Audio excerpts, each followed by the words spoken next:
আসসালামু আলাইকুম।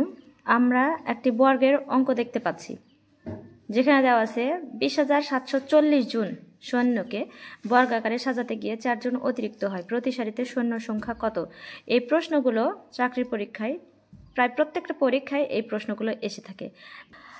দেওয়া আছে 2,740 জন সৈন্যকে বর্গাকারে সাজাতে গিয়ে 4 জন অতিরিক্ত হয়। তাহলে এই অতিরিক্তটাকে যদি আমরা বাদ দিই, দেওয়া আছে যে 20,740 জন সৈন্যকে বর্গাকারে সাজাতে গিয়ে 4 জন অতিরিক্ত হয়।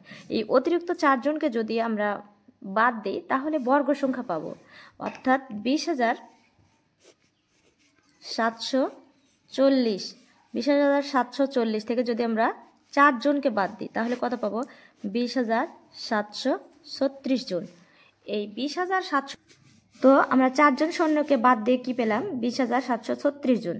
তো এটা হচ্ছে একটা বর্গ সংখ্যা। এটাকে যদি আমরা বর্গ করি তাহলে কি পাবো? 20,736। তো বর্গ করার ক্ষেত্রে আমরা কি জানি? ডান দিক থেকে আমরা বর্গ করা শুরু করব। তো দুইটা করে প্রথমে পৃথক করে নিব। পৃথক করে নিলে কি হবে? একটা এক্সট্রা আছে, মানে একটা সংখ্যায় এক্সট্রা আছে। তাহলে এই প্রথমে 2 সংখ্যাটাকে আমরা বর্গ করব। তাহলে কি দিয়ে যায়? মানে একে আর 2 দুগুণে 4 হয়, তা দিয়ে যায় না। এক ছাড়া কোনো কিছু দিয়ে যাবে না। অতএব 1 হবে এটার বর্গ ফল। তাহলে 1। তো এখন নামাবো 0,7 সংখ্যাটাকে। আমরা ভাগফল যেটা পেলাম, সেই ভাগফলটার দ্বিগুণ সংখ্যা হতে হবে বর্গের ভাজকের সংখ্যা। তাহলে একের ডাবল হচ্ছে 2। এমন একটা সংখ্যা দিয়ে গুণ করতে হবে যেন 107-এর মধ্যে যায়। তাহলে আমরা এরকম একটা সংখ্যা বাছাই করে নিব।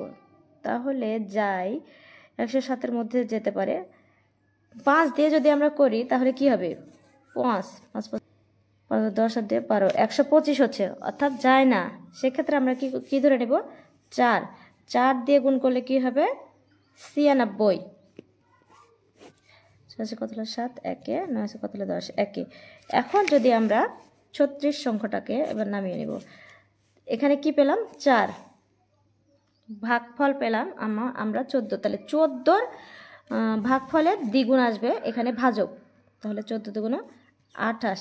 এমন একটা সংখ্যা আমাদের বাছাই করে নিতে হবে যেন 1136-এর মধ্যে যায়। তাহলে 200 মানে 28, যদি 284 দিয়ে আমরা গুণ করি তাহলে কি হবে? 4 4 4 16 6, অর্থাৎ মিলে যেতে পারে। 4 8 32, 32 আর 1 33, 3 হাত থাকলো 1, 4 দুগুণ 8 আর 1 4 দুগুণ 8 8 4 8 32, 8 3 8 আর 3 কত? 11, 1136। অতএব যদি আমরা 4 দিয়ে গুণ করি তাহলে পাবো 1136। অতএব আমাদের কোনো ভাগশেষ নেই, অর্থাৎ এটা একটা বর্গ সংখ্যা। 20,736 একটা বর্গ সংখ্যা, যেখানে সৈন্য সংখ্যাকে 144 জন করে প্রত্যেক সারিতে সাজানো যাবে। অতএব আমাদের কি আসবে প্রশ্নের উত্তর? প্রতি সারিতে সৈন্য সংখ্যা কত? অতএব প্রত্যেক সারিতে সৈন্য সংখ্যা